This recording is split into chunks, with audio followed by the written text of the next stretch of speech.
위대하시고 거룩한 말씀을 붙들고 섰습니다.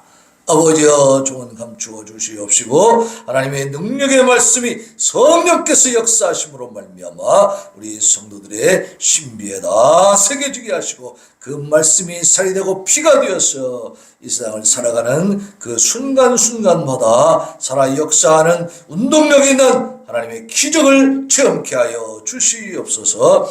예수님의 거룩하신 이름으로 기도하옵나이다. 아멘. 샬롬. 앞뒤로 좌우로 인사하겠습니다. 아멘 아멘. 감사합니다. 샬롬. 이 샬롬은 그냥 안녕 이렇게 끝나는 게 아니고 그 말의 의미가요 굉장히 깊어요.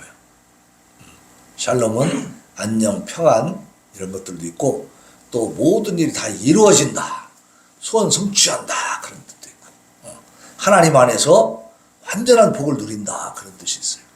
샬롬이라는 말은 굉장히 좋은 것입니다. 그러니까 여러분 샬롬으로 인사할 때 감사하시기 바랍니다. 서로 샬롬 할 때 야, 내가 하나님 안에서 완전한 복을 이루라고 이렇게 기원해 주는구나 하고 기뻐하시기 바랍니다. 네. 자, 오늘 우리 말씀의 제목을 한번 같이 읽어봅시다. 말씀의 제목 시작.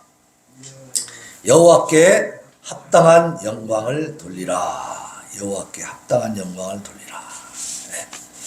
오늘 시편 29편은 다윗의 시죠. 다윗의 시.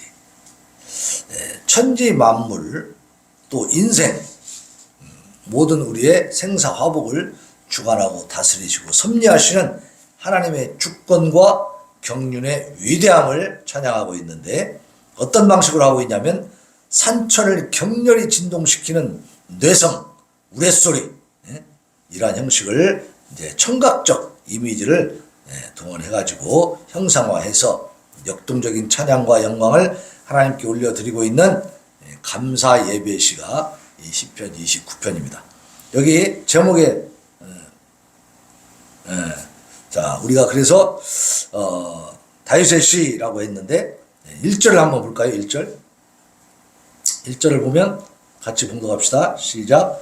너희 권능 있는 자들아 영광과 능력을 여호와께 돌리고 돌릴지어다 그랬어요. 그래서 이 시는 이제 하나님 앞에 크게 영광을 올려드리는 정말 하나님의 위대하심이 어느 정도인가 이것을 우리가 알고 있는 이 천지 우주 만물 자연의 현상을 통해서 지금 보여주고 있습니다. 이 시는 세 부분으로 이렇게 나눠볼 수가 있는데 1절과 2절을 먼저 보면은 백성들에게 여호와를 찬양할 것을 촉구하는, 오늘 1절 보니까 찬양할지어다 여호와께 영광을 돌리고 돌릴지어다 그러잖아요. 영광을 하나님 앞에 올려드리라고 촉구하고 있습니다. 또 3절로 9절에 보면 여호와의 영광과 주권을 산천을 울리고 휩쓰는 이 크고 놀라운 뇌성 우레소리로 형상화해가지고 이것을 나열식으로 선포하며 제시합니다. 이것은 백성들이 여호와께 찬양과 영광을 돌려야 할 이유를 보여줘. 또 한 가지는 여호와가 가지신 그 놀라운 영광 자체를 기리며 찬양하는 그런 두 가지 의미를 가지고 있습니다. 3절로 9절에. 그리고 10절로 11절 마지막 부분에는 영원한 우주의 통치자인 여호와 하나님께서 자기 백성을 축복하시는 이 그런 분이시라는 사실을 최종적으로 선언하고 노래하고 또 표현하는 그런 결론 구절입니다. 자, 그래서 이 시의 내용, 이제 1절과 2절을 보면, 오늘 1절 우리가 봤잖아요. 권능 있는 자들아. 그래서 권능 있는 자들아. 자, 여기서 권능 있는 자가 누굴까요? 권능 있는 자. 누가 권능 있는 자예요? 우리는 권능이 없어, 그죠? 여기 정치하는 사람들, 권력을 잡은 사람들이 권능 있는 사람들이지. 우리는 아무 힘도 없어. 그러니까 여기서 지금 너희 권능 있는 자들아 영광과 능력을 여호와께 돌리고 돌릴지어다 그러면 우리하고 상관이 있어 없어? 우리하고 상관이 없는 것 같아. 우리는 권능이 없으니까. 응? 자, 이 성경에서 하나님의 말씀 가운데서 권능 있는 자들은요 이스라엘 백성들을 말합니다.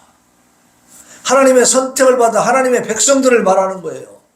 하나님을 찬양으로 영광 올려드릴 수 있는 영적인 능력을 가진 사람들이 권능이 있는 사람.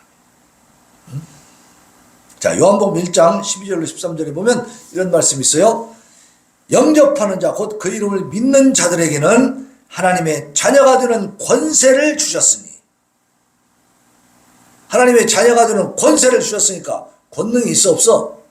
있다는 거죠.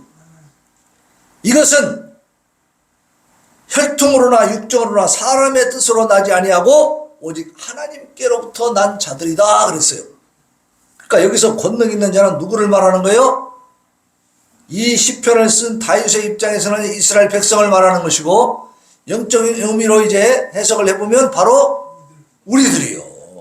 우리가 능력 있는 자들이, 우리가 권능 있는 자들인 것을 믿으시기 바랍니다. 우리가 바로 하나님의 권세를 갖고 있는 자들입니다. 하나님의 자녀가 되었으니까. 무엇을 통해서? 믿음을 통해서. 믿음을 통해서. 그러니까 우리에게 지금 하나님께 영광을 돌리고 돌려라 그렇게 막 촉구하고 있는 거예요. 그리고 여호와께 그의 이름에 합당한 영광을 돌리며 거룩한 옷을 입고 여호와께 예배할지어다 그랬어요. 거룩한 옷이 뭐냐? 이스라엘 백성들이 절기 때에 하나님을 경배하기 위해서 특별히 구별해서 입은 옷이 있습니다. 또 제사장이 하나님께 봉사하기 위해서 입는 예복이 있어. 그걸 에봇이라고 해요. 에봇. 그러니까 하나님께 나아갈 때는 어떻게 하라는 거예요? 거룩한 옷을 입어라 그 말이에요. 거룩한 옷을. 특별히 준비된 옷을 입으라 그래요. 결혼식에 나가는 신랑 신부가 평소에 있던 잠옷을 입고 올라가요? 아니죠. 예복이 있죠. 예복이 입고 올라가요. 왜냐하면 그 의식이 성스럽고 중요하기 때문에 그런 거죠. 그러니까 우리가 하나님을 찬양할 때에도 어떻게 해야 돼요? 하나님 앞에 나갈 때 거룩한 옷을 입어야 돼. 다시 말하면 내가 지금 집에 갖고 있는 옷 중에 어때요? 제일 깨끗하고 제일 좋은 옷을 입고 교회에 오는 겁니다. 네. 좋은 옷은 다 감춰놓고 놀러갈 때 입고 교회 올 때는 아무거나 막 걸치고 오면 되겠어요? 그거 아닙니다. 하나님 앞에 나올 때는 가장 좋은 옷을, 그렇다고 해서 막 메이커 사갖고 오라는 얘기 아니에요. 내가 가지고 있는 옷 중에 가장 좋은 옷, 내가 아끼는 옷, 그리고 깨끗한 옷, 그것을 입고 오는 거죠. 또 우리가 겉으로 입는 옷뿐만 아니라 성도가 하나님 앞에 나아갈 때는 그 무엇보다도 기본적으로 갖춰야 되는 게 있는데 그게 뭐예요? 정결하고 거룩한 마음. 내적인 성결입니다. 성결. 하나님 앞에 나올 때 더러운 야욕을 가지고 나오면 되겠어요? 어떤 계획을 가지고 음모를 가지고 권모 술수를 가지고 오늘 내가 한 놈 교회 가서 죽여야 되겠다 이렇게 하고 나오면 되겠어요? 오늘 목사 한번 골탕 먹여보자 막 이러고 교회 나온 사람 이게 제대로 나오는 거예요 교회? 아니요, 이거는 잘못된 거예요. 이거는 벼락 맞을 일입니다. 하나님이 가만두지 않습니다. 하나님 앞에 나올 때는 거룩한 옷을 입거나 겉으로 보이는 옷도 깨끗하고 가장 좋은 옷을 입어야 되고, 어때요? 우리 마음도 거룩하게 경건한 마음으로 하나님 앞에 회개하면서 나오시기를 바랍니다. 깨끗하고 성결한 마음으로 하나님 앞에 예배를 드려야 된다 그 말이에요. 그러니까 여호와께 그의 이름에 합당한 영광을 돌리며, 하나님 앞에 영광을 돌려 하나님이 그 영광 받으시기에 합당한 분이잖아. 당연히 받으실 만한 자격과 권세와 능력이 있으신 분이니까 그분에게 합당한 영광을 돌리는데 어떻게 하라고요? 거룩한 옷을 입고 예배하라 그 말이에요. 합당한 영광을 올려드리는데 더러운 걸 입고 하면 안 된다는 거예요. 깨끗하고 정결하게 겉과 속을 그렇게 준비해가지고 하나님을 예배하시기를 바랍니다. 이것이 오늘 시편 1절과 29편 1절과 2절에서 다윗이 지금 강조하고 있는 내용이에요. 하나님께 영광을 돌리라고 촉구하면서 어떻게 영광을 돌려야 될지를 알려주고 있는 거죠. 그래서 우리는 그 하나님이 영광 받으시는 것은 당연한 것입니다. 하나님 영광 받으시기에 합당한 분인 줄로 믿으시기 바랍니다. 그리고 우리는 거룩한 옷을 입고 준비된 자세로 하나님 앞에 경건하게 예배를 드려야 된다. 그런 얘기죠. 자, 3절로 9절에 보면 여호와의 권능이 드러나는 모습을 지금 보여주고 있어요. 그러니까 왜 하나님이 영광 받으셔야 되는가? 하나님이 어떤 분이신가에 대해서 3절로 9절에 이 자연에 비유해가지고 계속 말씀을 주고 있습니다. 자, 3절 4절 한번 같이 읽어봅시다. 시작. 여호와의 소리가 물 위에 있도다. 영광의 하나님이 우레소리를 내시니 여호와는 많은 물 위에 계시도다. 여호와의 소리가 힘 있으며 여호와의 소리가 위엄차도다. 그랬어요. 네. 자, 하나님의 우레소리. 우레는 뭐야, 우레? 뇌성병력 번개칠 때 천둥 소리를 우레라고 그러죠? 자, 여름에 소나기 막 세게 오면서 막, 휘몰아치면서 막, 캉캉캉 하고 막, 번쩍번쩍 하면은 기분이 좋아요? 좀 무서워요? 너무 세게 꾸당탕 막 가까이 설 때는 진짜 번쩍번쩍하고 그러면 겁도 나더라고. 네. 어떤 나라에선가는 1년에 한 막 소가 1000마리씩 죽는데요. 번개 맞아가지고. 벼락 맞아서. 진짜 죽습니다. 이게 그냥 우스운 게 아니에요. 우리나라에서도 1년에 한두 명씩은 그 벼락 맞아 죽는 사람들이 나와요. 뉴스에 보면 여름에 소나기 막 올 때. 네. 그 번개 치는 그 소리, 우레소리. 네?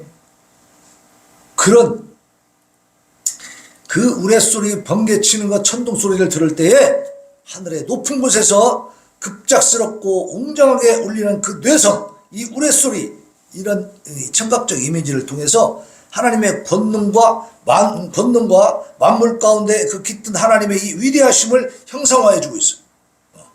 그러니까 여름에 소나기 막 내리 쏟으면서 우르캉캉하고 막 번쩍번쩍하고 하는 그런 엄청난 그 자연의 그 위험 앞에서 우리는 누구를 봐야 돼요? 하나님을 만나시기를 바랍니다. 아이고 무섭다 이불 속으로 들어가지 말고 하나님 감사합니다 찬양하시기 바랍니다. 예.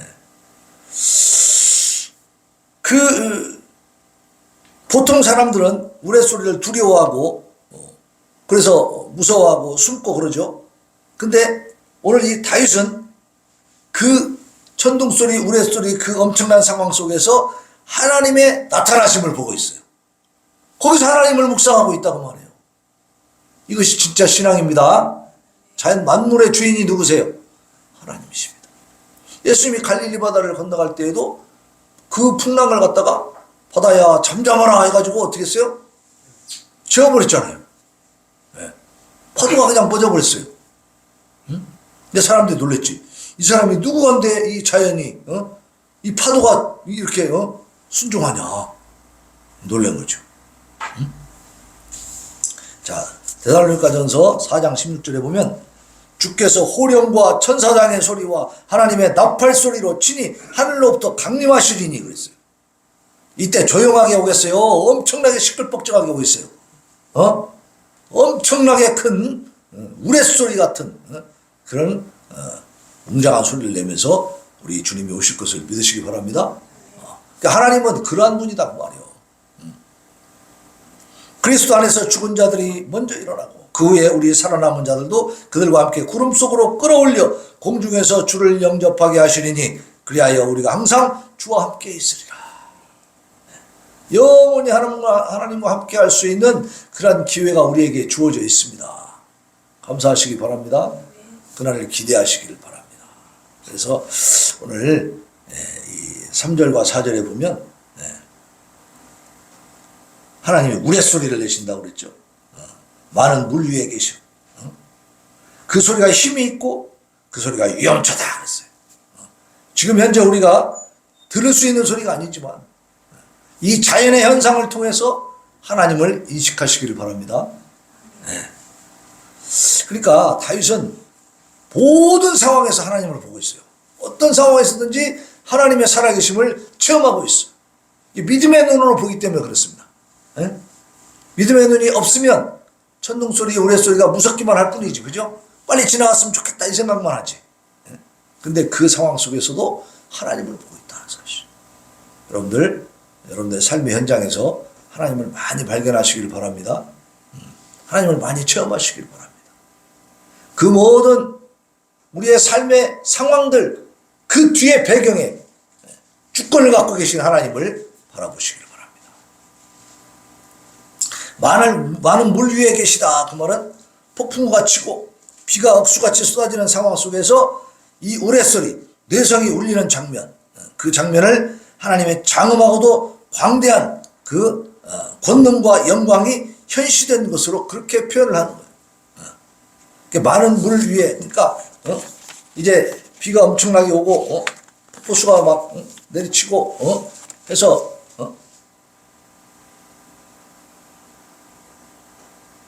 홍수가 나면 무서워요, 안 무서워요? 홍수가 나서 막 물이 막 그냥 이 군산도 한번 잠긴 적 있죠? 몇 번 잠겼어.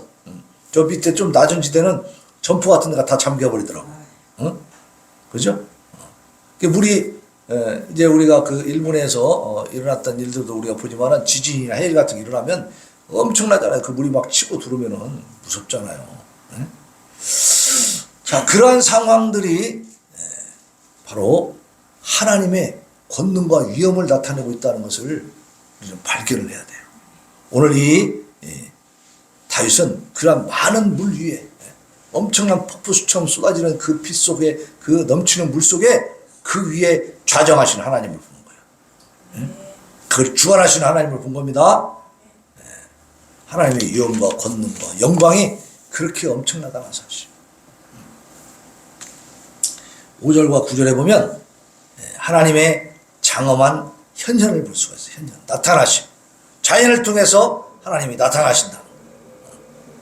그래서 5절에 보니까 5절 봅시다. 5절 시작. 여호와의 소리가 백향목을 꺾으시며 여호와께서 레바논 백향목을 꺾어 부수시도다. 그랬어요. 레바논 백향목을 꺾어 부수신다 그랬어요. 레바논 백향목은 뭐냐면은 상당히 그게 좋은 나무인데 이스라엘의 번영, 의인의 번영, 또 강대한 나라, 그리스도의 영광, 교만한 자, 이런 여러 가지 의미를 가지고 있어. 근데 오늘 이 시편에서는 교만한 자를 의미하고 있습니다. 왜냐하면 보세요. 백향목을 꺾으셨다고 했잖아. 그죠? 여호와께서 레바논 백향목을 꺾어 부수시도다 그래서 꺾어 부수시다. 이게 좋은 의미면 꺾어 부수시지 않겠지. 네?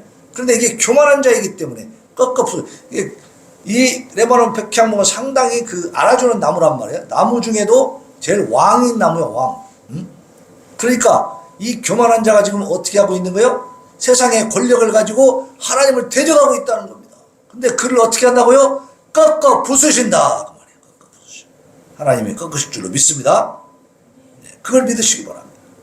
그래서 인간의 교만은 궁극적으로 우주와 역사에 대한 하나님의 절대 주권을 무시할 때 교만이 생겨요. 인간의 교만의 근원은 어디서 오느냐? 하나님을 무시하는 겁니다.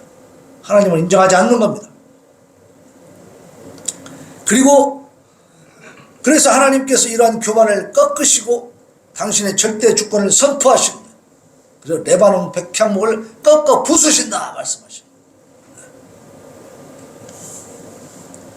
인간들이 아무리 교만하고 아무리 힘을 자랑하고 옛날에 그런 말 많이 있었죠.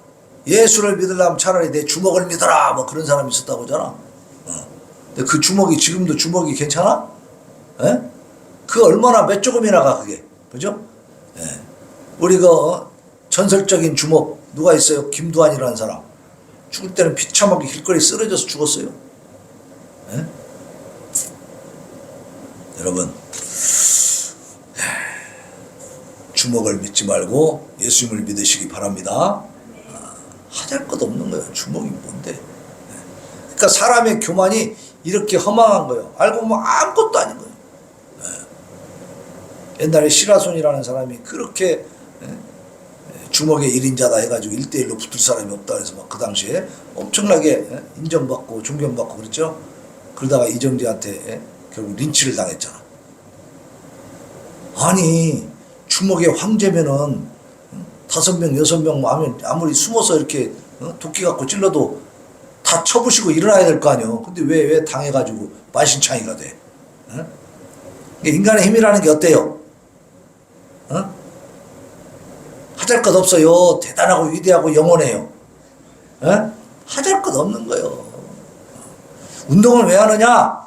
건강하게 살기 위해서 하는 거야. 남 때리기 위해서 하려면은 특수부대 가가지고 북한을 침투해서 거기서 써먹어야지. 예? 예. 그렇죠? 그러니까 우리가 하나님 앞에서 하나님을 인정하고 하나님 앞에 굴복하는 것이 우리가 가장 가치 있고 가장 거룩하게 되는 길이고 가장 위대하게 되는 길입니다. 이것이 진짜예요. 이게 가장 행복한 길이고 이것이 위대한 길이야. 응? 거기 6절에 보면 레바논과 시련이라는 말이 나와. 시련. 6절 한번 봐요. 시작.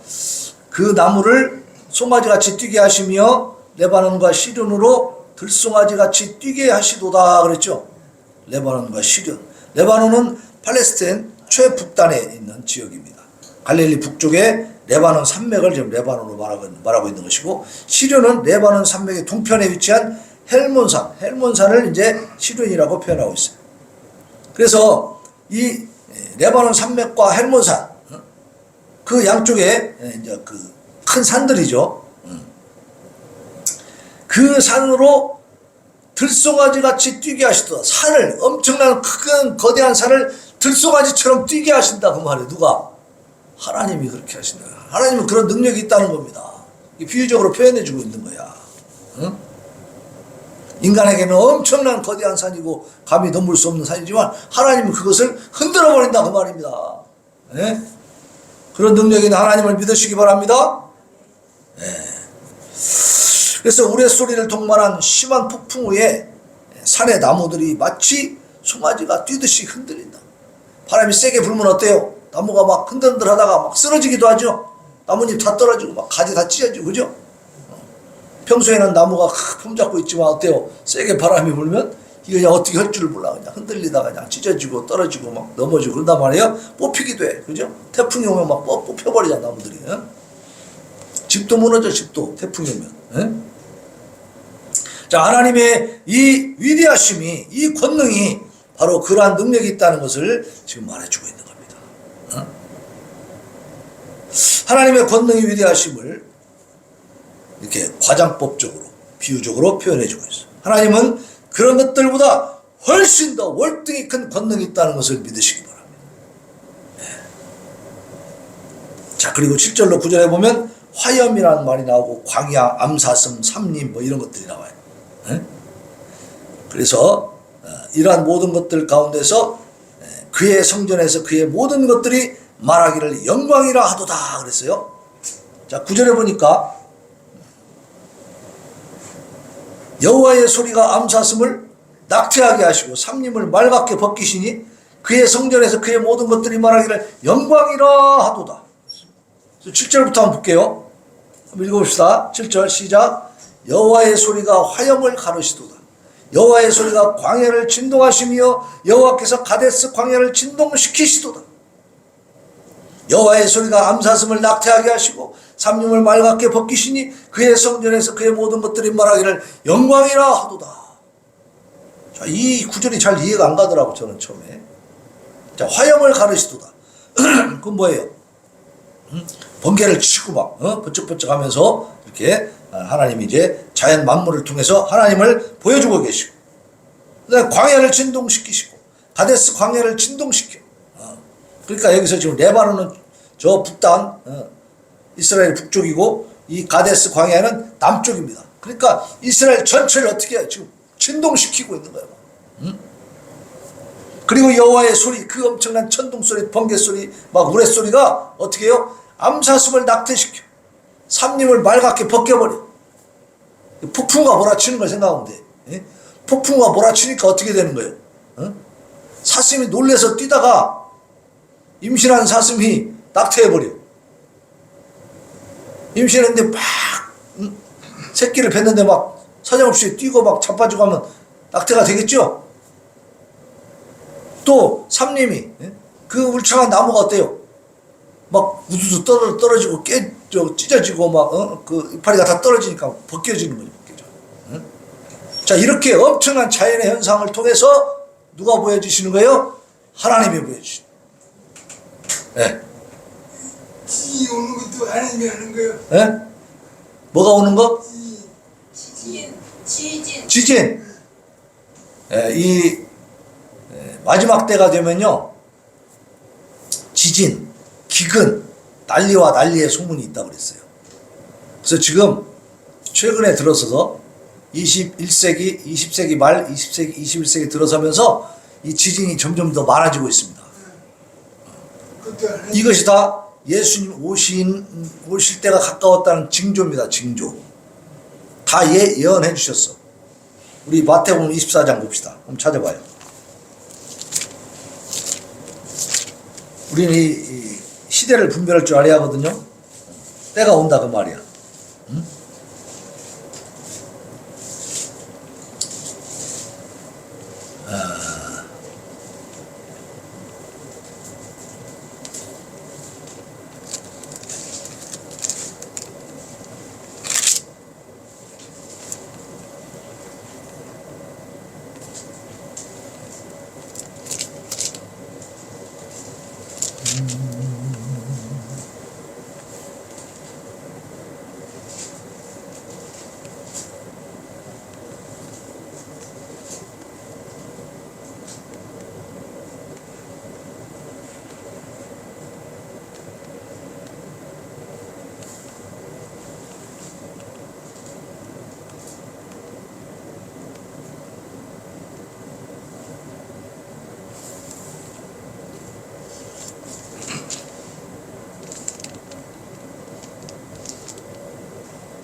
자, 어디냐면 6절 보세요. 6절. 24장 6절. 자, 시작. 난리와 난리 소문을 듣겠으나 너희는 삼가 두려워하지 말라. 이런 일이 있어야 하되 아직 끝은 아니니라. 민족이 민족을, 나라가 나라를 대적하여 일어나겠고 곳곳에 기근과 지진이 있으리니 이 모든 것은 재난의 시작이니라. 그때 사람들이 너희를 환난에 넘겨주겠으며 너희를 죽이리니 너희가 내 이름 때문에 모든 민족에게 미움을 받으리라. 그렇죠? 그러니까 여기 보면 민족이 민족을, 나라가 나라를 대적하여 일어난다는 전쟁을 말하는 거, 전쟁. 그리고 곳곳에 기근과 지진이 있을 것이다. 이런 일들이 있으면 이게 재난의 시작인데, 이런 것들이 있는 것을 보면은 주님이 가까이 온 것을 깨달아라. 그러니까 우리가 이 세상에 돌아가는 상황들, 특히 그 지금 튀르키예 그쪽에 지진이 일어난 그 지역은요, 원래 거기가 터키 지역이잖아. 에서보두 사빌라 그래가지고 이 초대교회 요한계시록에 나오는 7교회가 그쪽 지역에 있었어요. 거기가 그러니까 초대교회가 있던 기독교 말하자면 지역이었어. 예수님을 믿는 지역이었는데 바울 사도가 가서 이제 개척한 그런 곳이에요. 그런데 지금 뭘로 바뀌었죠? 지금 그 지역이 무엇을 믿습니까? 이슬람 알라를 믿잖아요. 여러분 가만히 생각해 보세요. 전쟁이 일어나서 난민이 많이 나오고 테러가 많이 일어나는 곳이 기독교 국가들이에요? 이슬람 국가들이에요? 이슬람입니다. 잘 보면 알아요. 하나님의 역사가 끊어진, 하나님을 대적하는 자들, 다른 이방신을 섬기는 자들의 모습입니다. 그게. 지금까지 역사상 기독교 국가끼리는 전쟁이 없었다는 거예요. 응? 근데 꼭 어떤 공산주의나 이슬람, 이러한 기독교와 다른 종교가 있는 그런 국가들이, 그런 사회주의, 공산주의 전체적인 국가, 이런 독재 국가들이 있을 때에 전쟁이 있어요. 그러니까 우리나라는 지금 일본은 민주주의하고 있지만 북한하고 중국하고 러시아가 다 뭐예요? 공산주의요. 그러니까 우리는 항상 전쟁의 위협 가운데 있는 거예요. 그러니까 우리 정신 바짝 차리고 우방국들과 힘을 합쳐야 되겠죠. 우리 힘으로는 못하니까 미국과 유럽 열강들과 이 힘을 합쳐서 하나가 돼야 돼. 그래야 못 건드는 거예요. 지금까지도 그렇게 우리가 이 미국과 유럽의 그 기독교 국가들과 연합하고 있었기 때문에 북한이나 중국이 쳐들어오지 못한 줄로 믿습니다. 앞으로도 마찬가지예요. 그래서 이렇게 이런 지진이 일어나고 전쟁이 일어나고 러시아가 지금 우크라이나 또 막 침략해가지고 1년 됐어. 1년 지금 얼마나 잔인하게 지금 막 살육을 감행하고 있습니까? 그런 것들이 보면은 여기서 민족이 민족을 대적하여 일어난다고 그랬으니까 나라가 나라를 대적한다. 이게 뭐겠어요? 전쟁이지. 전쟁, 기근. 지금 굶어 죽는 사람들도 많아요. 지금 북한에서도 지금 굶어 죽고 있고 이런 전쟁, 기근, 지진 이게 자연재해죠. 대재앙이죠. 인간의 삶에 있어 가장 큰 재앙들이요. 이런 것들이 점점 많아집니다. 이제 이게 바로 뭐냐면 주님이 오실 징조다라는 거예요. 그걸 미리 말씀해 주셨어. 예수님이. 네. 자, 이제 이러한 상황들을 보면서 조금 이해 안 되는 부분이 어디냐면 9절 보세요. 9절 다시 한번 읽어봅시다. 시작. 여호와의 소리가 암사슴을 낙태하게 하시고 삼림을 맑게 벗기시니 그의 성전에서 그의 모든 것들이 말하기를 영광이라 하도다 그랬어요. 자, 암사슴이 낙태하고 막 산림이 삼림이라고 하는 이게 수풀이죠. 수풀이 막 산에 있는 그 수풀에 나무들이 다 그냥 꺾여지고 막 나뭇잎이 다 떨어지는 이런 상황은 우리가 볼 때 좋은 상황이에요, 안 좋은 상황이에요? 안 좋은 상황이죠. 그런데 성전에서는 무슨 일이 일어났냐? 그의 모든 것들이 말하기를 영광이라 하도다 하나님께 찬양을 올려드리고 있어요. 왜 지금 안 좋은 일이 벌어지고 있는데 하나님을 찬양하고 있을까? 그게 바로 우리들의 인간의 상식적인 생각이죠. 하지만 다윗이 여기서 이렇게 말하고 있는 것은 이 자연현상, 이 폭풍우 가운데서 그걸 주관하시는 누구를 바라보는 거예요? 하나님을 바라보고 있는 겁니다. 그러니까 영광이라 하나님이 일하시는구나 이걸 지금 얘기하고 있는 역설적이죠. 그러니까 여러분 우리의 신앙은 그저 좋은 일 있을 때만 하나님 좋으신 하나님 그걸로 끝나는 게 아니에요. 하나님 어떤 하나님? 심판하시는 하나님이신 것도 깨달으시기를 바랍니다. 예. 자 10절로 11절에 보면 우주의 주권자이신 하나님이 자기 백성을 살피시는 보살피시는 내용이 나와요. 자 10절 봅시다. 시작. 여호와께서 홍수 때에 좌정하셨으며 여호와께서 영원하도록 왕으로 좌정하시도다. 홍수 가운데 좌정하셨다. 홍수를 어떻게 했다는 거예요? 주관하셨다는 거죠. 이 홍수는 어떤 홍수냐면 간단한 홍수가 아니라 악인에 대해서 징벌하시고 의인을 구원하신 노아 홍수를 말하는 거예요.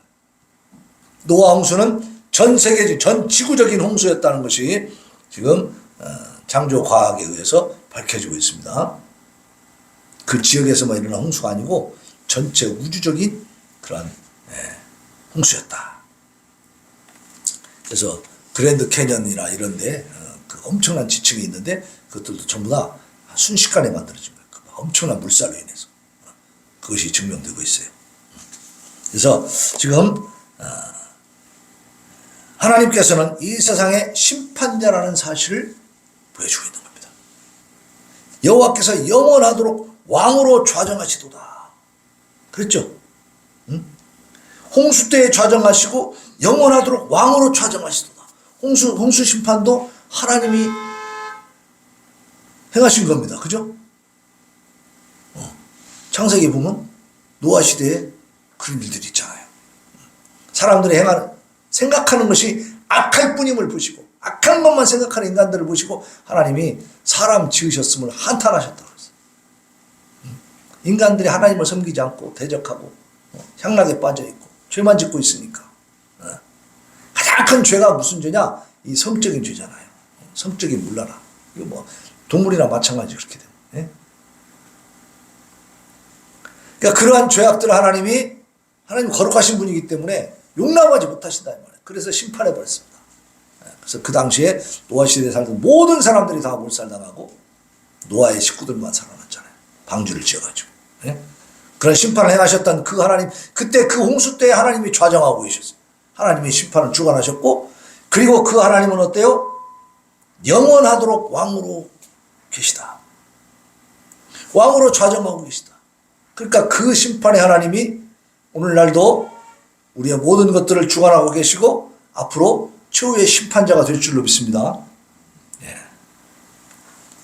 자, 11절에 보면 같이 읽습니다. 시작. 여호와께서 자기 백성에게 힘을 주시며 여호와께서 자기 백성에게 평강의 복을 주시리로다. 자, 하나님은 우주 만물을 심판하신 심판주이신데 무서운 하나님이시지만 그럼에도 불구하고 어때요? 자기 백성은 돌봐주시는 거예요. 자기 백성에게 힘을 주시고 자기 백성에게 평강의 복을 주신다 했어요. 그러니까 무서워하지 말고 두려워하지 마시기 바랍니다. 이런 엄청난 홍수 심판이나 폭풍을 심판하시는 이 무서운 하나님을 두려워하고 공포에 떨고 막 무서워해야 될 사람들은 누구냐? 믿지 않는 사람들이에요. 믿는 자들을 하나님이 이렇게 어떻게 한다고요? 힘을 주시고 그리고 평강의 복을 주시고 평안하게 해주신다고 약속을 주셨습니다. 네. 그래서 하나님께서 온 세상에 그의 위대한 능력을 펼쳐 보이시지만은 하나님의 택한 백성, 즉 그의 하나님의 절대 주권을 인정하고 순복하는 자들은 특별히 사랑하시는 줄로 믿습니다. 그래서 그들에게 하나님의 특별한 은혜를 주셔요. 힘을 주셔요. 이 땅에 살면서 환난을 당할지라도 굴복하지 아니하고 인내할 수 있는 능력을 주시고 하나님의 진노의 심판을 피할 수 있는 믿음을 주신다고 말해요. 그래서 평강의 복을 주신다. 평강. 우리에게 평안함을 주셔요. 아니 폭풍우가 몰아치고 막 천둥 번개가 펑펑거리는데 어떻게 평안을 누릴 수 있나? 우리가 하나님을 생각하고 하나님의 은혜를 정확하게 기억하고 있고 그 은혜에 충만히 젖어 있으면 우리는 평안하게 될 줄로 믿습니다. 담대하시기 바랍니다. 자연 우주 만물이 우리를 함부로 칠 수 없습니다. 홍수와 대조되는 개념이죠. 평강은. 그죠? 홍수가 이 우주적으로 아니 군산에 그 조금 잠기기만 해도 정말로 걱정되고 막 신경 쓰이고 무서운데 이 바다가 치고 들어가지고 군산을 덮었다고 생각해 보세요. 얼마나 겁납니까? 그러나 우리에게는 뭐가 있다? 대조적으로 평강이 있다. 평강. 홍수가 하나님께 순복지 않는 악인들에 대한 심판이라면은 그 심판에서 살아남은 노아와 그 가족들과 같이 여호와께 순종하는 의인들에 대한 영원한 축복을 약속하고 있습니다. 그러니까 그 홍수가 전 세계를 뒤덮을 때 다 죽은 게 아니고 노아의 방주 안에 들어있던 그 식구들과 그 짐승들은 살았어요, 죽었어요? 살았어요. 그 안에서 평안을 누렸습니다. 요한복음 14장 27절에 보면 이런 말씀이 있어요. 평안을 너희에게 끼치노니 곧 나의 평안을 너희에게 주노라. 내가 너희에게 주는 것은 세상에 주는 것과 같지 아니하니라. 너희는 마음에 근심하지도 말고 두려워하지도 말라. 믿으시기 바랍니다. 여러분은 평안을 누릴 권세를 갖고 있는 거예요. 왜? 하나님을 아니까. 하나님을 믿으니까. 이 우주 만물을 흔드시는 심판하시는 그 하나님을 우리는 아버지로 고백하고 있어요. 우리가 그 하나님의 자녀들이니까 평안하다고 말해요. 평안. 비록 오늘날에 와서는 인간이 과학의 힘으로 자연의 많은 부분을 정복하고 있다고 하지만 어느 정도까지 왔냐면 대구시에서는요 지금 자율주행차를 시험하고 있더라고. 그리고 사람이 없이 차만 돌아다녀. 사람이 타도 운전 안 해. 그래갖고 딱 그 말하자면 시스템을 그 프로그램을 딱 이렇게 작동시켜 놓으면 그냥 알아서 가는 거야. 그 구간을 지금 이제 100km까지 연장을 하려고 한대. 그럼 곧 상용이 될 거라는 거야, 진짜로. 그럼 대구에는 많은 사람들이 갈 것 같아요. 예? 가서 그 차 한번 타보고 싶어가지고. 그러다 보면 이제 다른 지역에도 퍼져나가겠죠, 이 기술이. 그죠? 아니, 사람이 운전하지 않는 차를 타고 앉아가지고 100km를 가면 얼마나 기분 좋겠어. 예? 자면서 가는 거야, 자면서. 운전대에 앉아있을 때 졸릴 때가 있거든요. 야, 정말 알아서 좀 차가 가졌으면 좋겠다. 그런 생각이 들 때가 있어. 예? 그때 그 시스템이 있으면 딱 작동시켜놓고 자면 되잖아. 예? 이제 그 졸음쉼터 필요 없어, 이제. 차에서 자는 거예요, 그냥. 야, 대단하죠. 자, 이렇게 과학이 발전한다 할지라도 인간이 이 거대한 대자연 앞에 홀로 섰을 때는 그것의 웅장함에 압도되어서 절로 머리를 숙일 수밖에 없어. 자율주행차를 타고 가고 있는데 태풍이 몰아치고 막 폭풍과 와가지고 해일이 덮쳐가지고 막 바닷물이 막 한 막 5m, 10m 쳐서 들어와 버렸어. 그럼 자율주행차 타고 갔다고 다 해결돼요? 안 돼. 그것도 죽는 거야 이제. 그죠? 거대한 자연 앞에 아무것도 아닌 거야. 그러니까 교만할 수 없다 그 말입니다. 고개를 숙일 수밖에 없어. 대자연 앞에 고개를 숙일 수밖에 없어. 근데 그 대자연을 운행하시고 주관하시는 분이 누구라고요? 하나님이시고 그 뒤에 계신 하나님을 발견하시길 바랍니다. 그걸 알아야 돼. 그걸 알아야 지혜로운 거예요. 그렇다면은 그 대자연을 창조하시고 호령하시는 그 하나님 앞에서 우리 인간이 어떻게 교만하고 자만할 수 있겠냐? 대자연을 바라보면서 그 배후에 계신 하나님의 놀랍고 위대하신 권능의 보좌 앞에 겸손히 무릎 꿇고 그 하나님께 합당한 찬양과 영광을 올려드리는 우리 성도들 되시기를 예수님의 이름으로 축원합니다. 아멘. 자, 우리 401장 찬송 하나님 앞에 올려드리고 결단의 기도 올려드립시다.